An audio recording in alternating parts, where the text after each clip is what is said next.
लो जी, अब नया कट्टा खुल गया और मुझे लगता है कि बांग्लादेश को ना इज्जत रास नहीं आई, क्योंकि बांग्लादेश की जो इज्जत कर रहा था आईसीसी बड़े दिनों से, वो रास नहीं आई बांग्लादेश। बांग्लादेश क्रिकेट बोर्ड की बर्बादी होने जा रही है और पाकिस्तान उसका साथ दे रहा है। अपने ही पैर पर कुल्हाड़ी मार बैठा बांग्लादेश क्रिकेटर्स से छीन लिया गया स्पॉन्सरशिप। दोस्तों, टी20 वर्ल्ड कप से ठीक पहले मचे इस बवाल का नुकसान अब खुद बांग्लादेशी क्रिकेटरों को भुगतना पड़ रहा है। तभी से भारत की मशहूर बैट कंपनी जो है एसजी, जो आपने सुना भी होगा, देखा भी होगा, एसजी कंपनी ने फैसला किया है कि बांग्लादेश खिलाड़ियों के साथ अब स्पॉन्सरशिप जो कॉन्ट्रैक्ट है उसको आगे नहीं बढ़ाया जाएगा। यानी कि स्पॉन्सरशिप कॉन्ट्रैक्ट जो है उसको खत्म कर रही है एसजी बांग्लादेशी क्रिकेटर्स के साथ। और स्पेशली इसमें जो नाम आगे आता है वो लिटन दास का आता है, जो कि टी20 वर्ल्ड कप के कैप्टन भी हैं बांग्लादेश टीम के। अपने आप को इंपॉर्टेंट समझ रहे थे, जैसे कि बांग्लादेश के बिना वर्ल्ड कप नहीं हो सकता। आईसीसी ने औकात दिखा दी।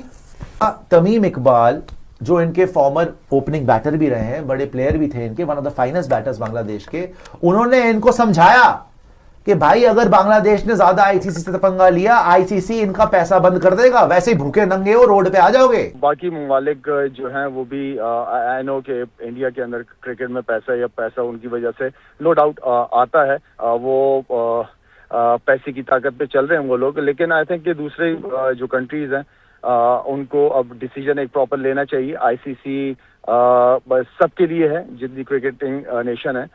मेरे ख्याल में अगर इसको चेंज किया जाए और कुछ अच्छी सोच वाले, पॉजिटिव सोच वाले लोग बैठे।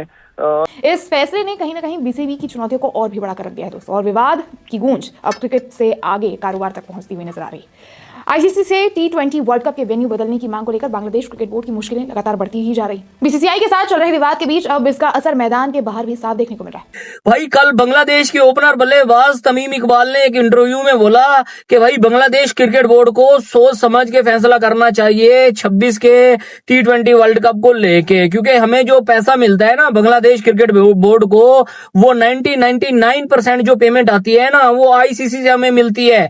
अगर कुछ फैसला गलत कर दिया तो भाई हमें वो आईसीसी पैसा नहीं देगा। कहते हैं कि बांग्लादेश जो है वो डिस्ट्रॉय होने जा रहा है, तबाह होने जा रहा है, बर्बाद होने जा रहा है, घोड़े लगने जा रहे हैं यहाँ पर बांग्लादेश के। और ये सब कुछ करवा कौन रहा है? पाकिस्तान उसको पीछे से बहुत जो है वो मोटिवेट भी कर रहा है और बहुत जो है वो पाकिस्तान उसको सपोर्ट भी कर रहा है कि आप ये वाला खत लिखो, आप ये वाला खत लिखो, हम आपको बैकएंड पे ये सपोर्ट देंगे, हम वो सपोर्ट देंगे। और ये मैं आपको बता दूं, ये बहुत बड़ा भूतिया बनाया जा रहा है। असल में हुआ ये कि जो बांग्लादेश के ओपनर हैं तमीम इकबाल, सबसे ज्यादा रन उन्होंने बनाए हुए हैं।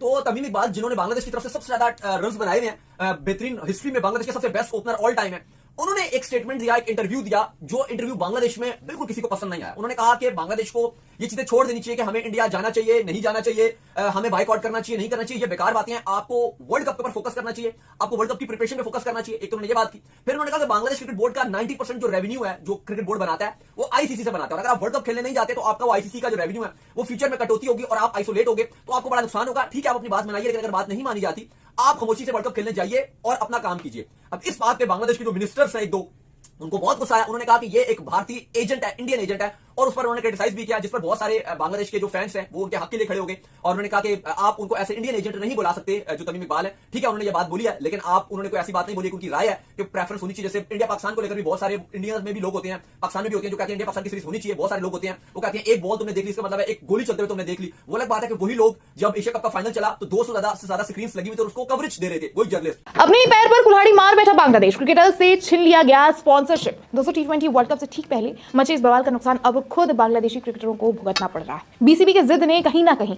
बांग्लादेशी क्रिकेटरों को बुरी तरीके से फंसा कर रख दिया। दरअसल भारत की मशहूर स्पोर्ट्स मैन्युफैक्चरर कंपनी सैंसपेरेल्स ग्रीनलैंड्स यानी एसजी ने बांग्लादेश के कई बड़े खिलाड़ियों की स्पॉन्सरशिप पर रोक लगा दी, जिनमें कप्तान लिटन दास और मोमिनुल हक जैसे नाम भी शामिल है। एसजी कंपनी के एक अधिकारी ने बताया कि मौजूदा हालात को देखते हुए यह फैसला लिया गया है। भारतीय टीम लंबे समय से बांग्लादेश के साथ क्रिकेट नहीं खेल रही है और ऐसे में वहां के खिलाड़ियों को स्पॉन्सर करना फिलहाल व्यवहारिक नहीं लगता है। इस फैसले ने कहीं ना कहीं बीसीबी की चुनौतियों को और भी बड़ा कर रख दिया है दोस्तों, और विवाद की गूंज अब क्रिकेट से आगे कारोबार तक पहुंचती हुई नजर आ रही है। आईसीसी से टी20 वर्ल्ड कप के वेन्यू बदलने की मांग को लेकर बांग्लादेश क्रिकेट बोर्ड की मुश्किलें लगातार बढ़ती ही जा रही। बीसीसीआई के साथ चल रहे विवाद के बीच अब इसका असर मैदान के बाहर भी साफ देखने को मिल रहा है। अब आपको बता दें कि हाल ही में इस विवाद के शुरू होने के बाद बांग्लादेश के पूर्व कप्तान तमीम इकबाल ने बीसीबी से कहा था कि टी20 वर्ल्ड कप में खेलने पर फैसला इमोशन से नहीं लेना चाहिए, क्योंकि ऐसे किसी भी फैसले का असर अगले 10 साल तक पड़ सकता है। अब इसके जवाब में बांग्लादेश की फाइनेंस कमेटी के चेयरमैन नजमुल ने तमीम इकबाल को भारतीय एजेंट कह डाला। खैर, आपको बता दें कि तेज गेंदबाज मुस्तफिजुर रहमान को आईपीएल से हटाने के बाद बांग्लादेश क्रिकेट बोर्ड और भारतीय क्रिकेट बोर्ड के संबंध में काफी तनाव आ चुका है। बीसीबी ने 5 दिन में दूसरी बार आईसीसी से अपने मैचों के वेन्यू बदलने की मांग कर डाली। उसने खेल मंत्रालय के सलाहकार आसिफ नजरुल के साथ चर्चा के बाद दूसरी बार लेटर लिख डाला। इसमें बीसीबी ने आईसीसी को सुरक्षा से जुड़ी चिंताओं का पूरा ब्यौरा दिया है। अब नया कटा खुल गया और मुझे लगता है कि बांग्लादेश को ना इज्जत रास नहीं आई, क्योंकि बांग्लादेश की जो इज्जत कर रहा था आईसीसी बड़े दिनों से, वो रास नहीं आई बांग्लादेश को। और बांग्लादेश ने वही कहना कि वो कहते हैं ना पजियां च फसाया, पंजाबी कहते हैं ना पजदियां च फसाया, वो बांग्लादेश ने ये काम किया है। अब आप सबको ये तो तकरीबन पता चल चुका होगा कि आईसीसी में कौन है, जय शाह है। मैं सिंपल वर्ड्स में आपको बताता हूँ। जय शाह ने बांग्लादेश की वो जो डिमांड थी ना, वो जो बांग्लादेश ने रिक्वेस्ट की हुई थी, उसको टोटली तरीके से रिजेक्ट कर दिया है। ये तो एक सिंपल सी बात है जो सबको पता है, ठीक है। अब बांग्लादेश क्या करने जा रहा है, या अब बांग्लादेश ने क्या किया, या बांग्लादेश पहले दिन से कर क्या सकता था?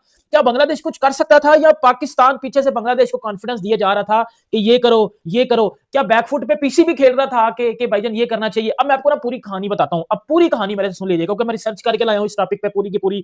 मैं आपको ये बताऊंगा कि बांग्लादेश की डिमांड को तो रिजेक्ट कर दिया गया, बांग्लादेश की वो जो रिक्वेस्ट थी उसको तो भाईजान चढ़ा दिया गया, फर्क हो जाओ। अब बांग्लादेश क्या करेगा? देखो मेरी बात सुनो। पहले दिन से जब भारत और बांग्लादेश के बीच इस वक्त हालात कुछ ऐसे बनते दिख रहे हैं कि उसका असर अब क्रिकेट से आगे निकलकर बिजनेस और स्पॉन्सरशिप तक पहुंच गया है, और इसी कड़ी में एक बड़ी चर्चा सामने आ रही है। दोनों देशों के रिश्तों में हाल के महीनों में लगातार तनाव देखा गया है, जिसका असर खेल जगत पर भी साफ नजर आने लगा है। इसी बीच खबरें हैं कि मेरठ की एक जानी मानी क्रिकेट इक्विपमेंट कंपनी बांग्लादेशी खिलाड़ियों के साथ अपने ब्रांड करार पर दोबारा विचार कर रही है। कहा जा रहा है कि कंपनी मौजूदा हालात को देखते हुए अपनी स्पॉन्सरशिप वापस लेने का फैसला ले सकती है। दरअसल भारत और बांग्लादेश के बीच हालिया घटनाओं के बाद माहौल काफी संवेदनशील हो गया है, और इसी वजह से कई खेल संस्थाएं और ब्रांड सतर्क रुख अपनाते दिख रहे हैं।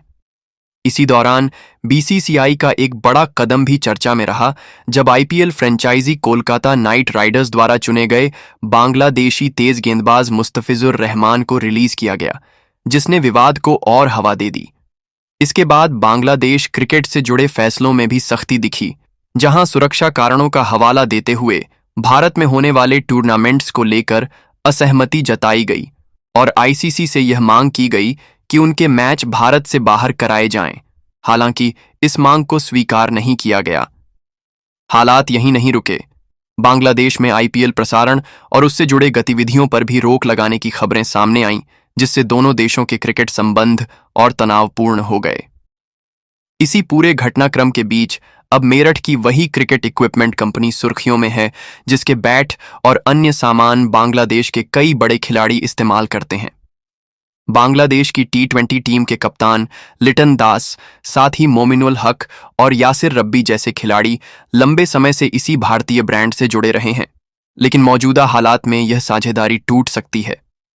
आगे अगर टी20 वर्ल्ड कप 2026 की बात करें तो बांग्लादेश को ग्रुप सी में रखा गया है, जहां उन्हें वेस्टइंडीज, इंग्लैंड, इटली और नेपाल जैसी टीमों का सामना करना है।